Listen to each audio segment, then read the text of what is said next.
Senior Pentagon officials have arrived in Ukraine to discuss efforts to end the war with Russia, the U.S. military has said. The team led by U.S. Army Secretary Dan Driscoll is expected to meet Ukrainian President Volodymyr Zelensky in Kiev on Thursday. Reports began surfacing on Wednesday that the U.S. and Russia had prepared a new framework peace plan requiring significant concessions from Ukraine, including giving up territory it still controls and dramatically cutting the size of its military. Neither Washington nor Moscow has officially confirmed the plan drafted by President Donald Trump's envoy Steve Witkoff and Russian special envoy Kirill Dmitriev. The surprise initiative comes as Russian strike in the west of the country killed 26 people, including 3 children. They say another 93 people have been wounded, 18 of them children, in the strike early on Wednesday, one of the deadliest in the region since Moscow launched its full-scale invasion in February 2022. Ukraine's Air Force later said Russian X-101 cruise missiles had hit the residential flats. The proposal appears to repeat Russia's maximalist terms to end the war, demands consistently rejected by Ukraine. Meanwhile, Ukrainian President Zelensky's efforts to re-engage U.S. President Donald Trump's administration in the peace process during a surprise visit to Turkey fell flat after an American envoy thought to be joining him did not make the trip. The draft U.S. peace proposal provides for recognition of Crimea and other regions that the Russians have taken and reduction of the army to 400,000 personnel. It would also see Ukraine giving up all long-range weapons. Russia now occupies around a fifth of Ukrainian territory, much of it ravaged by fighting. The COP31 climate meeting is now expected to be held in Turkey after Australia dropped its bid to hold the annual event. Under the UN rules, the right to host the COP in 2026 falls to a group of countries made up of Western Europe, Australia and others. A consensus must be reached, but neither country had been willing to concede. Australia now has agreed to support the Turkish bid in return for their minister chairing the talks following negotiations at COP30 currently being held in Brazil. Motivation in bidding to host COP31 has always been to, 1, elevate the views and the interests of our Pacific brothers and sisters. 2, to support multilateralism, particularly as it comes under criticism. And 3, of course, to act in Australia's best interest. This unusual arrangement has taken observers by surprise. It is normal for a co-president to be from the host country, and how this new partnership will work in practice remains to be seen. Despite this, there will be relief among countries currently meeting at COP30 in the Brazilian city of Belém that a compromise has been reached as the lack of agreement on the venue was becoming an embarrassment for the UN. Meanwhile, Turkey, which has proposed hosting COP31 in the city of Antalya, felt that they had a good claim to be the host country as they stood aside in 2021 and allowed the UK to hold the meeting in Glasgow. If neither country was willing to compromise, then the meeting would have been held in the German city of Bonn, the headquarters of the UN's climate body. Bangladesh's police have introduced new iron grey and brown uniforms in a symbolic bid to restore public trust and signal reform, just weeks ahead of the country's first election since the 2024 mass uprising.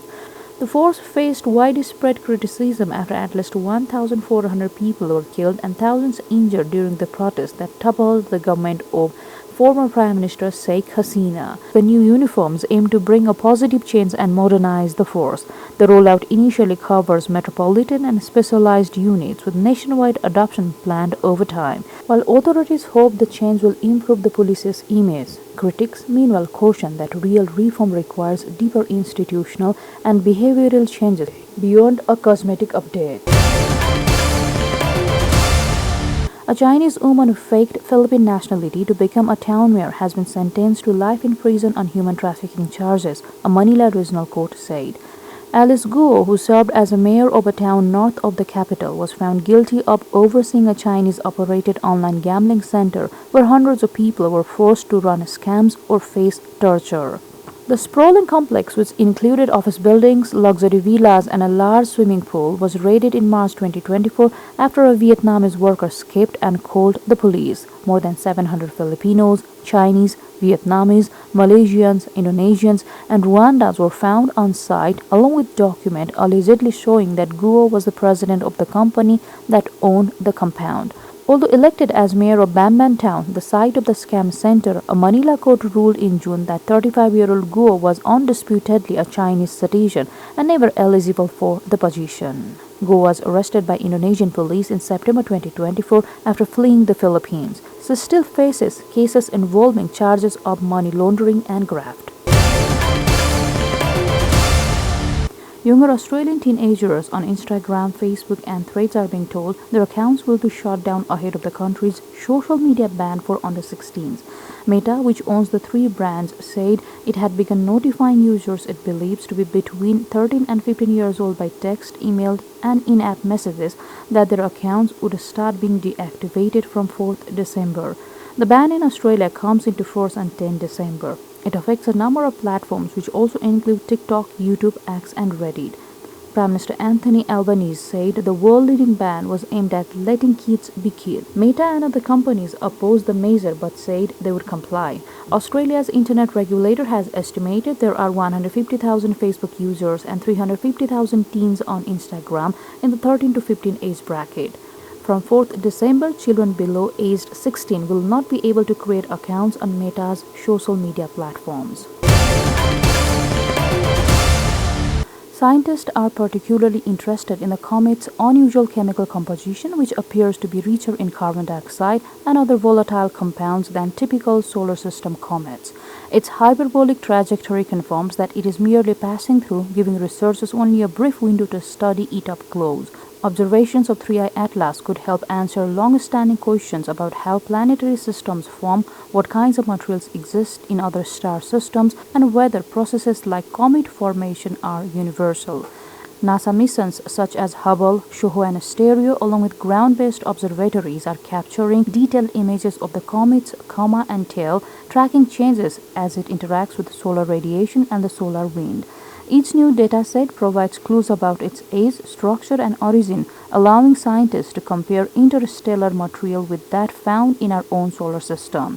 As it speeds back into interstellar space, 3I Atlas leaves behind a treasure trove of data that could shape our understanding of the cosmos for decades.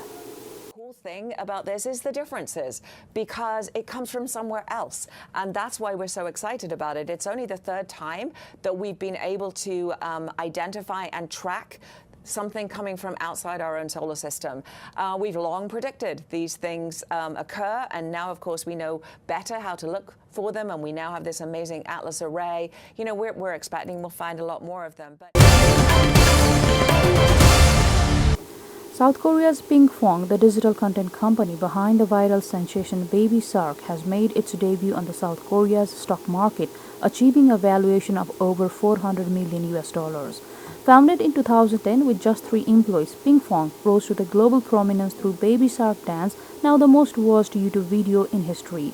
The IPO raised roughly $53 million with funds earmarked for developing new content, expanding globally, and scaling production using AI technologies. CEO Kim Min-seok emphasized that the listing is a springboard for growth beyond its flagship hit, aiming to build a diverse portfolio of children's entertainment properties. Analysts note that while the company remains heavily reliant on Baby Shark-related content, its stock debut marks a milestone for South Korea's digital media industry and the global IP company. A southern white rhino calf has been born at a zoo in eastern Spain in a success for a European program aimed at preserving the threatened species. After a 491-day-long pregnancy, Mother Kwanja gave birth to the male calf in early November. The zoo released a video showing the birth and the jubilant reactions of caretakers who had long awaited the event. It is the first birth of a southern white rhino at the zoo since it opened nearly 18 years ago. The conception of the rhino was part of the European Endangered Species Program, which aims to conserve the populations of endangered species kept in European zoos, helping to ensure their long-term survival. The calf, dark in color with pointed ears, will be named through a public vote from a list of options proposed by the caretakers. The International Union for Conservation of Nature currently classifies southern white rhinos, which are prized by poachers for their horns, as near threatened. The species is found almost exclusively in southern Africa. Traditional bull herders in France's Camargue region are warning that their centuries-old way of life is under threat as rising sea levels and coastal erosion shrink the wetlands their herds rely on. Authorities are racing to reinforce dikes and explore restoration programs, but locals say the damage is happening faster than action can be taken. Beyond the cultural loss, scientists highlight the ecological importance of the Camargue, a Ramsar wetland of the international importance. Its marshes support hundreds of bird species, amphibians and fish, making it one of Europe's most biodiverse coastal ecosystems. Traditional folk music and dance from southwest China's Xizang Autonomous Region, blended creatively with street dance, has captivated a massive online audience, earning tens of millions of likes on short video platforms. This innovative dance that has become popular nationwide was done by the Xizang Street Dance Alliance at the sub-venue of the 2025 Spring Festival Gala. The 2025 Gala carried special significance as it marked the first since China's Spring Festival was inscribed on UNESCO's representative list of the intangible cultural heritage of humanity. The Alliance has continued to produce beautiful works that merge diverse cultural elements, attracting widespread acclaim across social media.